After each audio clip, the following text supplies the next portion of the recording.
Hey, what's up, guys? Another video here. So this is an interview between Wolf Blitzer and Pelosi, and we can clearly see how emotional she is and how she's using this as a personal vendetta against Trump and his re-election campaign. So let's roll the clip. As you know, there are Americans who are being evicted from their homes. They can't pay the rent.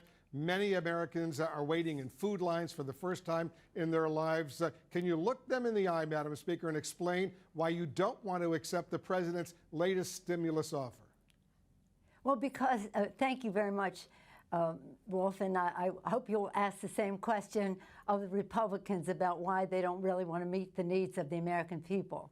But let me say to those people, because all of my colleagues, we represent these people.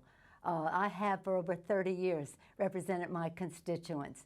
I know what their needs are. I listen to them, and their needs are not addressed in the president's proposal. So when you say to me, why don't you accept theirs? Why don't they accept ours? Our legislation is there to do three things primarily: to honor our workers, honor our heroes, our healthcare workers, our police and fire first responders, our teachers, our transportation, sanitation, food workers, the people who make our lives work. We couldn't be doing what we're doing without them. Many of them have risked their lives so that to save lives, and now they will lose their jobs because Mitch McConnell says let the states go bankrupt. Excuse me for interrupting, let the states go bankrupt. Madam Speaker, but they really need the money right now, and even members of your own. That, but but even members of your own caucus.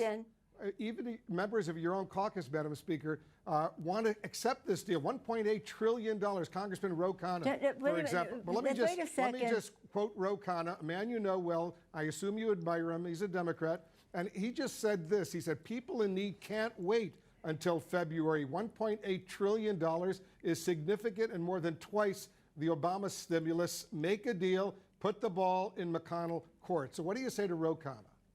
What I say to you is, I don't know why you're always an apologist, and many of your colleagues apologists for the Republican position. Ro Khanna, that's nice. That isn't what we're going to do, and nobody's waiting till February. I want this very much now because people need help now.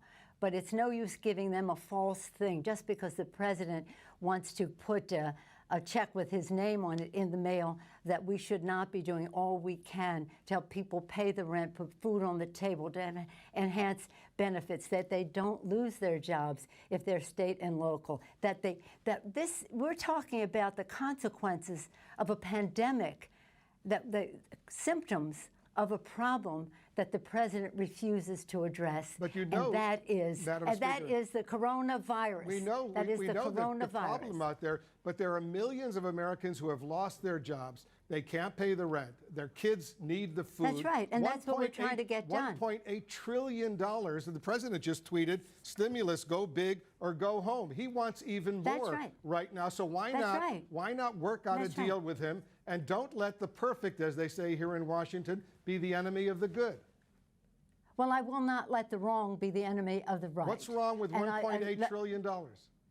Well, you know what? Do you have any idea what the difference is between the spending that they have in their bill and that we have in our bill?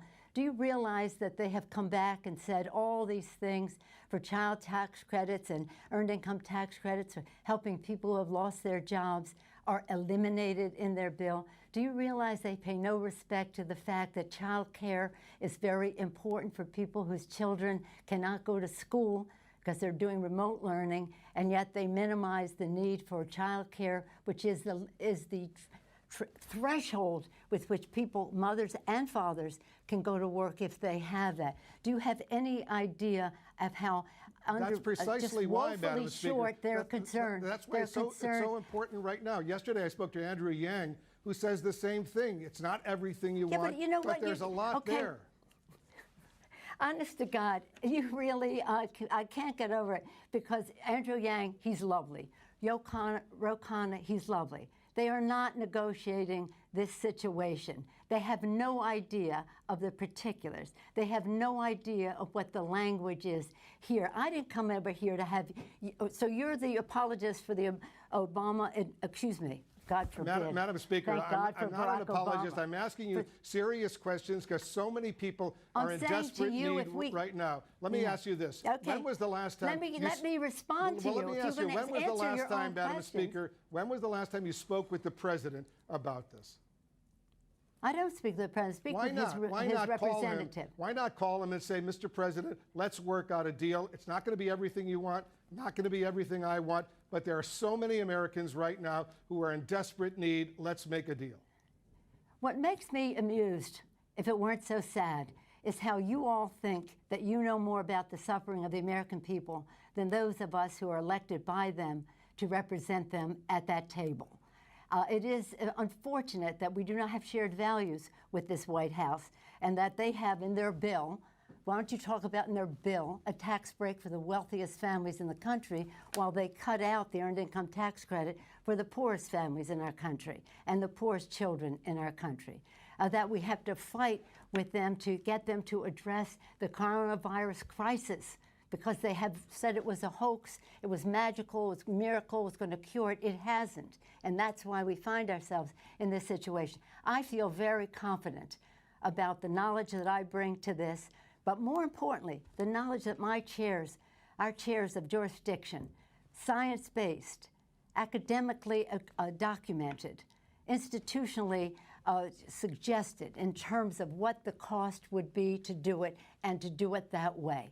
And about, we talk about child care, yes. We talk about safety in the workplace. Safety in the workplace, that's a very important issue, especially in the time of the pandemic. So what I say to those people is, we're going to get a deal. And when we do, it will be retroactive.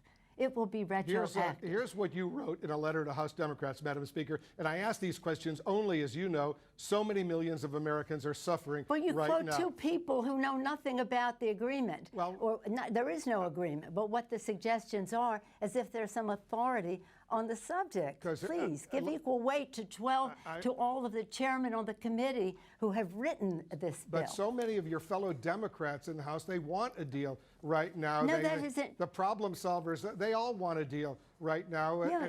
And here's what they're complaining about, because you wrote a letter to House Democrats and you said this. Let me read a line from the letter you wrote. The president only wants his name on a check to go out before Election Day and for the market to go up. Is that what this is all about? Not allow the president to take credit if there's a deal that will help millions of Americans right now? He's not that important. But let me say this. With all due respect, and you know we've known each other a long time, you really don't know what you're talking about. If the plural of anecdote is not data. Yes, there's some people who said this or that. Overwhelmingly, my caucus wants what is right for the American people. Overwhelmingly, our chairman who wrote the bill, read their statements. They all put out their own statements when they saw what the White House was proposing. So do a service to the issue and have some level of respect for the people who have worked on these issues, written the bill to begin with. Now, let me just say this in terms of the numbers. I want people to do the math. We had 3.4, which would meet the needs of the American people for a sustained period of time, so that there was some certainty in what would happen. The Republicans said no, well, so we took it down $1 trillion by cutting the time. We took it down another $200 billion, so we're now $1.200 billion down. We came down to 2.2. At the same time, since tomorrow will be 5 months since we passed the bill, at the same time, because there was no resolution, Mitch McConnell said, let's pause. The virus didn't pause, and now we're at a place where we need more money. We need more money for PPP, for our small businesses. We need more money for our airlines. We need more money for our schools. So we have absorbed nearly $500 billion more of expenses still within the 2.2. I understand all of that, and I have only the greatest respect for you. So do the math. Madam Speaker, I have only the greatest respect for you. We have come down $1.6 trillion. $1.8 trillion. $1.8 trillion is a lot of money. The American people need that money ASAP because they're suffering right now. And I'm not saying it's perfect, but I'm saying... And you don't care how it's spent. And you don't care I care, how of course, how it's spent. But what I well, don't you don't understand even know is how it's why spent. not talk to the president personally, call him up and say, Mr. President, let's get a deal tomorrow. Look, let me say this. The president has sent Mr. Mnuchin to negotiate. That's what we've done with other presidents. This isn't unusual. With President Bush, we did this quite a bit because that's how you negotiate. And then you take it to the president. This Mr. Mnuchin, I think he has integrity representing his position. May I finish, please? But he has integrity representing his position, but his position has no integrity. They do not share our values. Have a little respect for the fact that we know something about these subjects. And there's a big difference between Democrats and Republicans in whether they want to give a big tax cut to the wealthiest people in the country in their bill, in the CARES Act. We tried to take it out in this bill. Instead, they took out earned income tax credit, child tax credit, expanded health benefits to UI benefits to the extent that it was agreed to before. All right. So this is, I have every confidence in what and the arguments that we make because it's based on science and documentation. Our chairs know their stuff. They know what they're doing, with all due respect to the kind of people you were referencing. And I welcome their enthusiasm. I welcome their interest. I welcome their originality of their thinking. But the fact is, we have a responsibility to meet the needs of the American people in a retroactive way, so they're not at a total loss. They are at a loss because the president has ignored the virus. I wish you would spend time on the fact that if he had not ignored the virus, we wouldn't be in the position we're in, but we are. And let me say about that also, I hope that I'm pleased that these pharmaceutical companies are taking the responsible position to halt and hopefully then resume. Because we want the public to have confidence in whatever therapies or whatever vaccines come along, that they will take them. Right. And to people who say, well, I don't trust Trump on that, if we trust the Food and Drug Administration for what they are doing, the scientists there who've been working 24/7 for months and months and months, excellent science. The science should call the shot, and when they do, we should all trust it. And let's hope they get more treatments. Let's hope they get a vaccine. And Madam Speaker, Yes. I certainly respect you, but I also respect Ro Khanna. I respect Andrew Yang. I respect members of the Democrats who are members of the problem solvers. They want a deal because so many people right now well, are the problem suffering. solvers, by the way, don't have any earned income tax credit or child tax credit in their proposal either.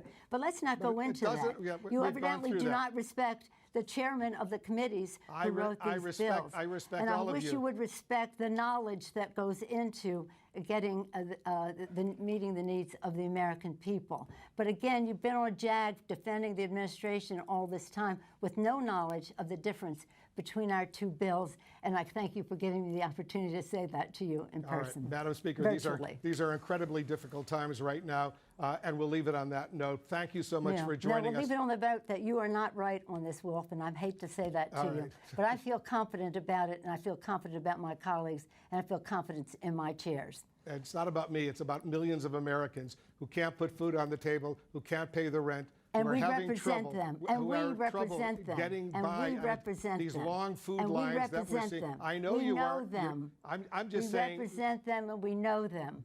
As we We say, know them. We represent them. don't let the Yes. perfect be the enemy of the good, as they say It here is in nowhere Washington. near perfect. Madam Speaker. Always the case, but we're not even close to the good. All right, let's see what happens, because every day is critically, critically important. Okay, so you see in the clip that she's very emotional and she's not providing good reasons as to why the stimulus package is not passed. She seemed very fixated on the earned tax credits and childcare provisions within the bill, but again, I don't think there are very good reasons as to why she's not passing them, because we're already in the middle of October and this is probably not going to be done by the end of the year, so let's see what happens. But anyways, thanks guys for watching the video. If you are interested in my book, please check out the Amazon link below. It describes how I became a multi-millionaire at age 35 by only having salary income 40K to 81.5K from the ages of 22 to 35. It goes over income, expenses, and more importantly, investing. So that's it guys, and stay tuned for the next video.